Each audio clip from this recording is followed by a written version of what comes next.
जो लाडली लाल में चित्त लगाए हुए हैं उनको कहीं किसी सुख की आकांक्षा नहीं। सच्चाई से समझ लीजिए, अगर वो सुख का कहीं खेल खेलते तुम्हें नजर आ रहे हैं, वो तुम्हारे लिए, तुम्हें दुलार कर रहे हैं, निकल चलो। तुम्हें डांट रहे हैं, निकल चलो। तुम्हें प्यार कर रहे हैं, निकल चलो। तुम्हारे मन को अपने प्यार में फांस करके श्री जी के चरणों में समर्पित कर देना, यही काम है। ये सब संतों का यही कार्य, तुम्हारे संसार के प्यार में फैले हुए मन को समेटकर अपनी वाणी, अपने प्यार के बल से उसे प्रियालाल के चरणों में समर्पित कर देना। पर आपके अंदर ये चाह हो जाएगी, तभी आप उस प्यार को समेटने में सहयोग दे पाएंगे। मुझे अब इस ब्रह्मा के रचे हुए माया से मुक्त होना है, पर आप तो इन खिलौनों में राजी हैं, और जब इन खिलौनों से मन को हटाने की बात कही जाती है तो आपको बुरा लगता है। आपसे जिसे कहा जाता है कि अब आप ऐसे रहिए, मनो चिन्हारो नाय, तो आपको लगता है कि हमारे संबंधों में प्रहार कर रहे हैं। तुम्हारे संबंध जितने हैं इनका प्रहार पहले हो चुका है काल के द्वारा, तुम इनको नहीं रोक पाओगे। काल पहले ही काट चुका है सारे संबंध, बस तुम संबंध का राग लेकर के यहां से जाओगे, दुर्गति हो जाएगी। और संबंध को प्रियालाल के चरणों में समर्पित करके जाओगे तो सदगति हो जाएगी, अनुराग हो जाएगा। जो आसक्ति संसार के संबंधों में, वही आसक्ति जब संत महापुरुषों से हो जाती तो मोक्ष का खुला हुआ द्वार, ये भगवान कपिल देव जी कहते हैं। आप अपना अधिकार अपने में मत रखिए, गुरुजनों को दे दीजिए। अब हमारे जीवन की बागडोर आपके हाथ में है, आप जिस दिशा में चाहें ले चलें। हमारा केवल आपकी आज्ञा पालन करना कर्तव्य। तो कह रहे कदापि चिन्मयादुपरि चेत स्पृहारोहणे, यदि तुम्हें इस चेतन अचेतन जगत से मुक्त होने की इच्छा जागृत हो गई है तो पहला, स्नेह का संबंध किसी से मत रखिए। स्नेह का संबंध केवल प्रियालाल से रखिए। वही स्नेह जो माता में, जो पिता में, जो भाई में, जो बंधु में, पत्नी में, पुत्र में, वही स्नेह प्रियालाल को चाहिए। आप और सब कुछ दो, भगवत प्राप्ति नहीं होगी। ये स्नेह दे दो तो भगवत प्राप्ति पक्की हो जाएगी। सबसे स्नेह करो श्यामा श्याम के संबंध से। हमारा स्नेह का संबंध श्यामा श्याम से, श्यामा श्याम के संबंध से स्नेह कोई फर्क नहीं पड़ेगा। पर आपको अभी ये कला नहीं आती है। आप जब तक एक बार समस्त संबंधों के स्नेह को बटोर कर प्रियालाल के चरणों में समर्पित नहीं कर देते, तब तक आपको लगेगा, वाणी से बोलोगे कि सब भगवत भाव से ही, लेकिन पूरा राग यही है, ये हमारे अमुक है, हमारे अमुक है। इसलिए इस रहस्य को समझो, पहले हटो, फिर जब वो राग अनुराग में बदल जाता है तो फिर पूरे विश्व से प्यार करो, कोई फर्क नहीं पड़ेगा। सब जीवन सो प्रीति रीति निवाहत आपनी, क्योंकि वो रीति जानता है। हमारी रीति श्यामा श्याम के संबंध से ही सबको मानना। एकांत की रति विधान करो, शब्दों को समझिए। एकांत की रति विधान करो, अर्थात हमारे हृदय देश में केवल इष्ट और गुरुदेव के सिवा किसी से प्रीति नहीं। और बहुत इस बात से हम कमजोर हैं। कहीं न कहीं हम अपनी प्रीति, हमारा दोस्त है, हमारा मित्र है, हमारा रिश्ता है, हमारा संबंध है, तो श्री जी करुणा करके आपको लाई अपने संबंध पुष्ट करने के लिए। फिर भी आप अज्ञानवश उन्हीं संबंधों को पुष्ट करते हैं जिससे आपकी दुर्गति हो जाए। जो आपके, अरे एक हिरण के बच्चा के संबंध ने एक जन्म नष्ट कर दिया, फिर और किसकी बात करें। इसलिए एकांत की रति विधान करो। एकांत की आपकी रति हो चुकी है, इसका परिचय। आपके सामने भारी विपत्ति आई, मन केवल श्री जी में, भारी संपत्ति सुख संपदा केवल श्री जी में मन, यह है एकांत की रति। अब उसको कोई विचलित नहीं कर सकता। जहां विषयी जन रहते हैं, विषयी जन संभाषण करते हैं, उस स्थान में, उस भीड़ में, उन लोगों के बीच में अरुचि हो जाना। रतिम मदन मोहने विदधताम तदेकांतिकीम। एकांतिकी भक्ति, विरति, जन समुदाय, प्रपंच भाषण करने वाले, इनसे संबंध नहीं। ना संतु जनतापने प्रतिवसंतु वृंदावने। जनता अर्थात केवल विषय प्रपंच की वार्ता करने वाले, तापने, हृदय में ताप पैदा हो उनके संग नहीं, मुझे संग नहीं। कोई भी हो, प्रिया प्रीतम से तुम्हें मतलब नहीं, उनकी चर्चा से मतलब नहीं, उनके संबंध से मतलब नहीं, तो हमारा आपसे क्या संबंध। देखो, जगत के संबंध प्रियता दिखा करके भोग सामग्री दे सकते हैं, धन दे सकते हैं, व्यवस्था दे सकते हैं, पर प्रियालाल की प्रीति नहीं। पूज्य श्री रघुनाथ दास गोस्वामी जी जब अपने गृह का त्याग करके महाप्रभु चैतन्य देव की शरण में गए, तो 2-3 दिन जो महाप्रभु को भिक्षा आती थी उसी से महाप्रभु दे देते थे। उनको लगा कि नहीं, जीवन जब महाप्रभु को समर्पित है तो हमको जीने का ढंग सीखना चाहिए, कैसे हम विरक्त होकर के जिए। इतने में घर से भेजे हुए बहुत से सेवक, रुपया, सामग्री, रसोईया सब आ गया, क्योंकि बहुत बड़े धनी थे उनके पिताजी, और पिता के भाई दोनों के बीच में एक लाडले पुत्र थे, पूज्य श्री रघुनाथ दास गोस्वामी, जिनकी समाधि राधा कुंड में विराजमान है। अब सुंदर सुंदर पकवान, भोग सामग्री घर के भेजे हुए रसोइये सब बनाते, प्रभु को भोग लगता, महाप्रभु चैतन्य देव को भी। और फिर विचार किया, क्या ये माता पिता के द्वारा दी हुई सुविधा वैराग्य में कलंक नहीं है? मेरा जीवन प्रभु के लिए, क्या मैं प्रभु आश्रित नहीं जी सकता? जब विरक्त हो गया तो माता पिता के द्वारा दी हुई भोग सामग्री से जीना निषेध है। प्रवृत्ति और निवृत्ति 2 मार्ग हैं। प्रवृत्ति मार्ग में स्वयं अधिकार हो जाता है पुत्र और पुत्री का माता पिता की संपत्ति पर, निवृत्ति मार्ग में नहीं, स्वीकृत नहीं है। निवृत्ति मार्ग में स्वीकृत नहीं। जिसने इस स्वीकृति को स्वीकार किया वो कच्चा ही बना रहता है पूरे जीवन, पक्का वो कच्चा बना रहता है। ये दृढ़ बात समझ लीजिए। आज तक इतिहास है विरक्तों का, निवृत्ति मार्ग पर अगर वैराग्य ले लिया तो माता पिता के द्वारा उसका भरण पोषण कभी नहीं हुआ। आप पढ़ करके देख लीजिए, चाहे कोई भी हो, किसी भी मार्ग का हो। जब रत्नावती जी ने, उनके लिए चिट्ठी आई, पुत्र ने भेजा कि पिता ने सभा में मुंडी का पुत्र कह के कहा, मतलब सन्यासिनी का पुत्र कह के, माता हमारी इस नाम की रक्षा करना। जी हुई चिट्ठी पढ़ी तो महल छोड़ दिया उसी समय, और नाई को बुलवाया, अपने जो राजरानी के बाल थे उतरवा दिया, और संत सभा में बैठ गए। आज से कहा राजअन्न का त्याग। अब ग्राम नगर के द्वारा दी हुई भिक्षा के द्वारा भरण पोषण होगा, इस राजा के द्वारा दिए हुए नहीं। और पति थे माधव सिंह। जब ये बात सुनी तो उनको भयंकर क्रोध हुआ। मेरे सामने मेरी पत्नी, मेरा इस तरह का अपमान, मारने का प्रयास किया, निष्फल है। अंततो गत्वा, चरणों में हाथ रख के माथा रखा है, पढ़ के चरित्र देख लेना। नहीं इनके महल में रहूंगी, नहीं इनका भोजन पाऊंगी। विरक्त होकर के माता पिता के द्वारा भरण पोषण होना एक बार एक भिक्षा के लिए तो अनुमति है। अगर विरक्त हो गया है, एक भिक्षा अगर माता पिता करा दे तो वो स्वीकृत है, इसके अलावा नहीं।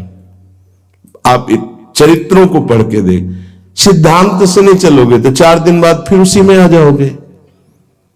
जब हम विरक्त हो गए, पूरे विश्व का भरण पोषण प्रभु करते, तो मेरा नहीं करेंगे क्या?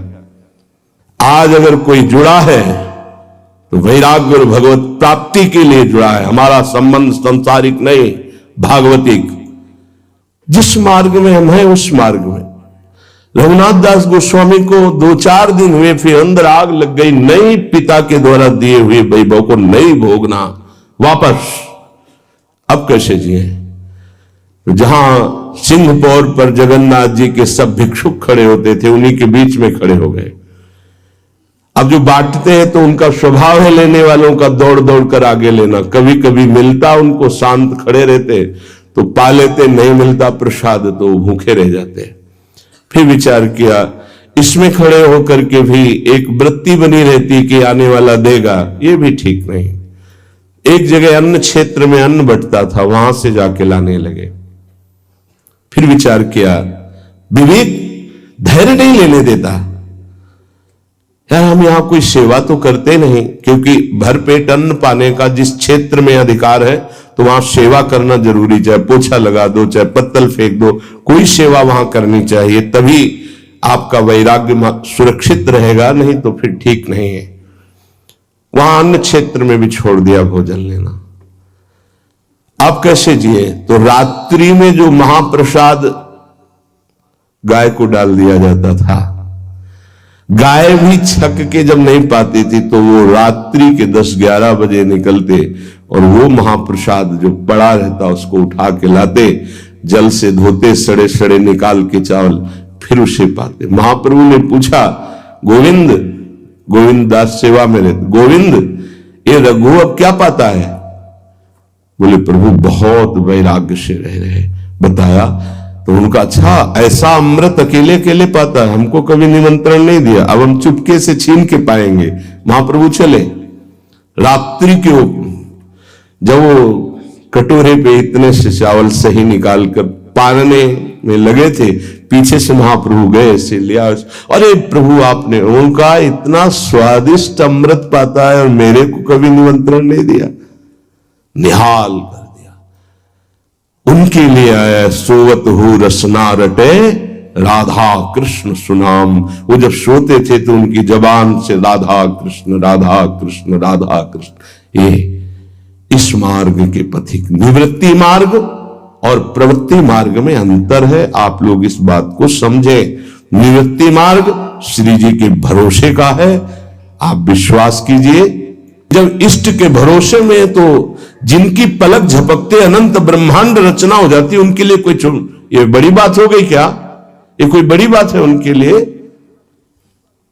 हम उनका भरोसा त्याग करके निवृत्ति मार्ग के हो करके और परिवार के द्वारा भरण पोषण हमारा हो, भाई ये तो नहीं समझ में आता।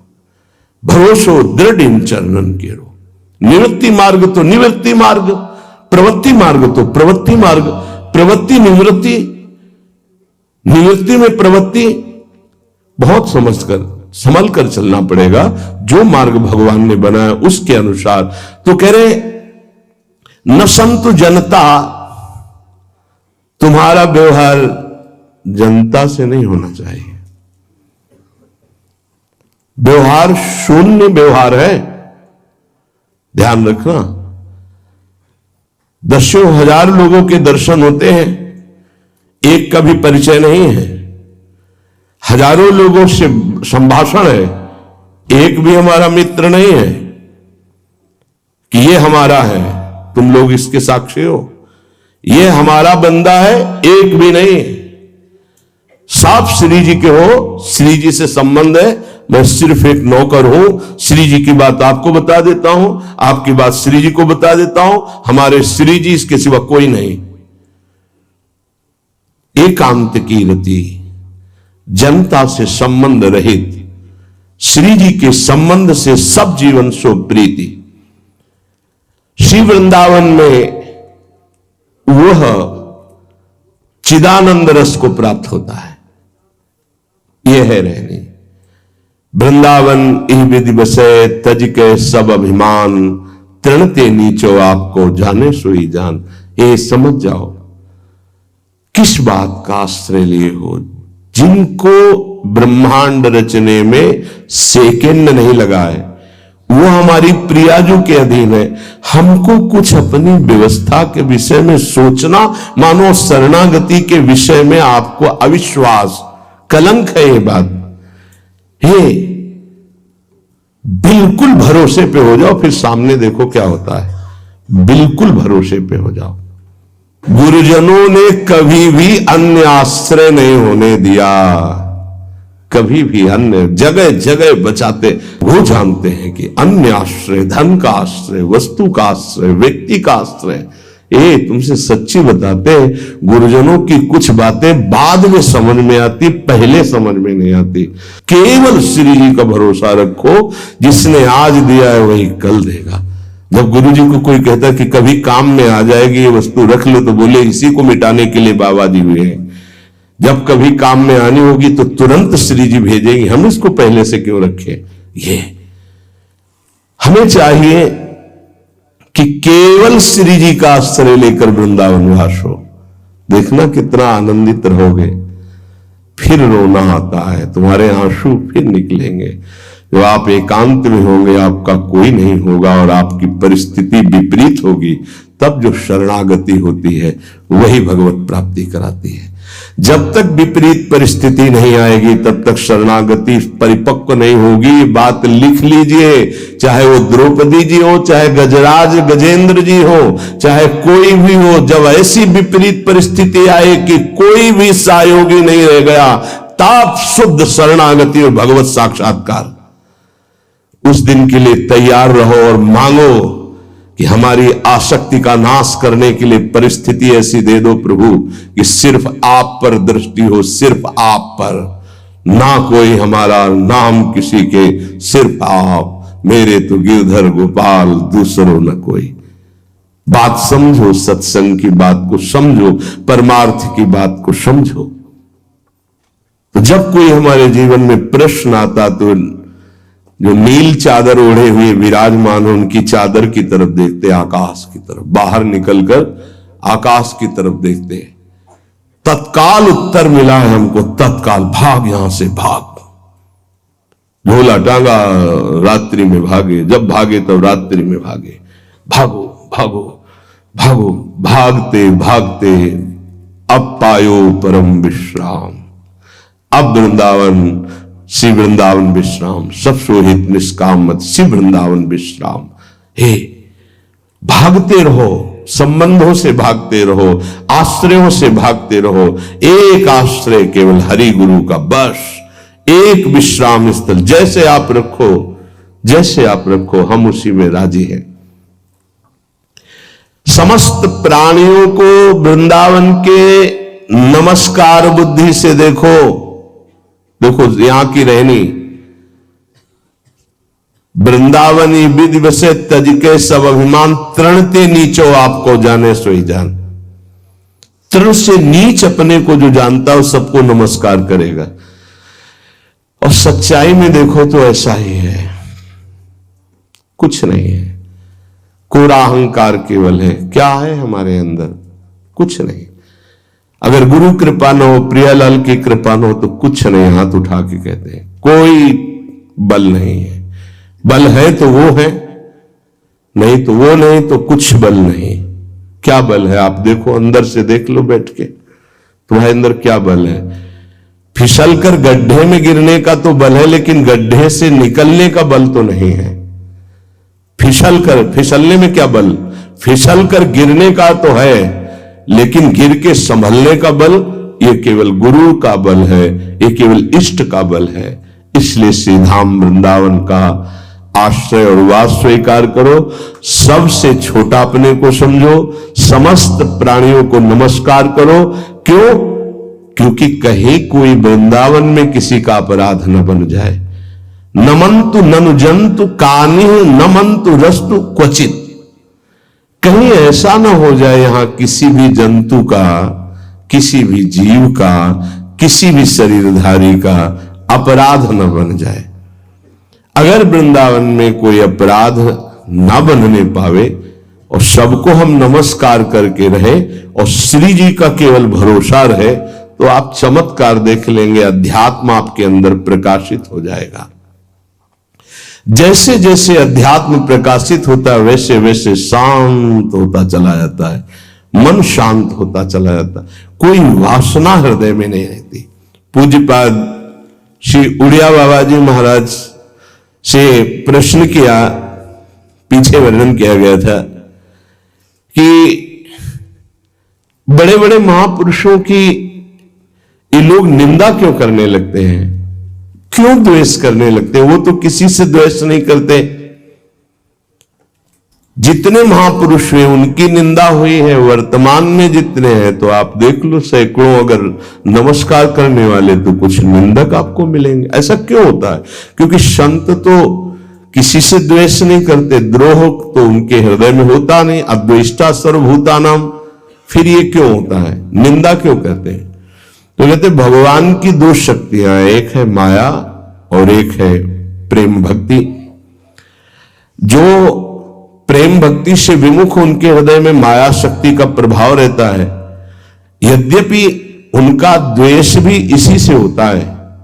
उनकी महानता देख करके वो वहां चल तो सकते नहीं, तो उनका द्वेष बन जाता है। महानता देख करके उसमें चल नहीं पाएंगे। जैसे कहावत में आता है कि एक अंगूर को बहुत कोशिश की पाने की, जब नहीं मिले तो खट्टे हैं, प्रयास किया लेकिन नहीं मिला। तो उनका प्रयास माया जनित है, तो प्रेम या भक्ति या सद्गुण या भगवद आश्रय नहीं धारण कर पाते, तो उनको द्रोह हो जाता है संतों से। आप नरसिंह मेहता जी का चरित्र देखिए, बड़े बड़े भक्तों का, उन्हीं के गांव के लोग, उन्हीं के घर के परिवार के जनों ने ही द्रोह पैदा कर दिया। द्वेष, निंदा, मारने की चेष्टा, अपमान, ऐसे। अच्छा सोचो, उड़िया बाबा जैसे महापुरुष से क्या कभी ऐसा हो सकता है कि उनके मारने के लिए आदमी लगा दे? विचार करके देखो।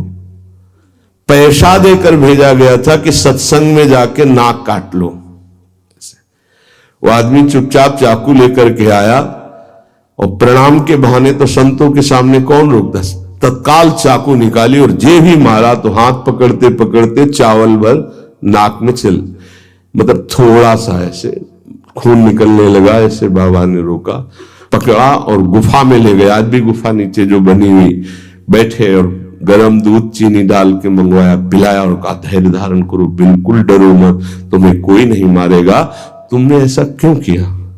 तो रो पड़ा संत कृपा देख के और कहा बाबा मुझे इतने 1000 रुपए देने की बात कही गई थी कि बाबा मैं गरीब आदमी हूं, पैसे के लोभ से बुद्धि मारी गई। उन्होंने कहा बस तुम ऐसे नाक में चाकू मार देना। ऐसा बाबा ने कहा कोई बात नहीं, कहां से आए हो? बोले हाथरस के हैं। बाबा ने ये नहीं पूछा कि किसने भेजा है। चतुरता इस बात की कि सब शिष्य थे, अगर ये पता चल जाए कि किसने, तो उससे द्रोह हो जाएगा ना, बस इतना पूछा था क्यों तुमने ऐसा किया? तो बोले मुझे पैसा दे। ये नहीं पूछा किसने किया, क्योंकि उससे द्वेष हो जाएगा।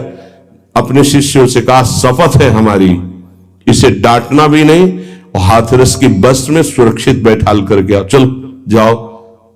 बोलो ऐसे महापुरुष को फिर बाद में जो लीला, द्वेष की हद हो गई, संसार द्वेष की सूली पे चढ़ा दिया, जहर पिला दिया। मीरा जी को जहर पिला दिया, प्रहलाद जी को क्या? क्यों ऐसा करते हैं लोग? बोले माया से आसक्त चित्त वाले जब भक्त को देखते तो उनके अंदर गाली देने का मन होता, जलन पैदा होती, स्वभाव ऐसा स्वाभाविक है। उनके हृदय में इतना द्वेष पैदा होता है कि वो दुष्ट हृदय कैसे इनकी हानि हो, बस ये सोचते हैं कैसे इनकी। बड़ा विचित्र खेल है। इस संतों के साथ क्यों? पलटू बाबा को अयोध्या में झोपड़ी में ही आग लगा दी आसपास से, ऐसा क्यों होता है? तो बोलिए माया शक्ति कि जिसके हृदय में माया का प्रभाव, मलिन हृदय होता है, वो संतों से स्वाभाविक द्वेष करते हैं, जो कि द्वेष के पात्र नहीं है। वो किसी से वो द्वेष नहीं करते। एक संत आप चरित्र उठा करके देखो, संतों से द्वेष करने वाले प्रत्येक महापुरुष के जीवन में देखा गया कि द्वेष करने वाले, और कोई कोई तो उन्हीं के पार्षदों के रूप में द्वेष करने लगे, उन्हीं के पार्षद बनकर उनकी खिलाफत करने लगे और उन्हीं के पार्षदों के द्वारा उनको सूली पर चढ़ाया गया। बड़ा विचित्र माया का खेल है। इसी से वो भक्तों की निंदा करते हैं और भक्तों से द्रोह करके अपना सर्वनाश कर लेते हैं। तो क्या इससे बचा जा सकता है? यदि भगवान का नाम जप करने लगे, भगवान का आश्रय ले ले, तो दृष्टि बदल जाएगी। आप देख लेना, दृष्टि बदल जाएगी। नाम जापक सहृदय होता है, वो घोर पापी पर भी प्यार करता है। लोग समझते नहीं उनके हृदय को। घोर पापी को भी वो प्यार करके भगवान से मिलाना चाहते हैं। यदि आप नाम जप करते हैं तो आप बच सकते हैं, नहीं संत द्रोह की वृत्ति अंदर पैदा हो जाएगी। ये माया है।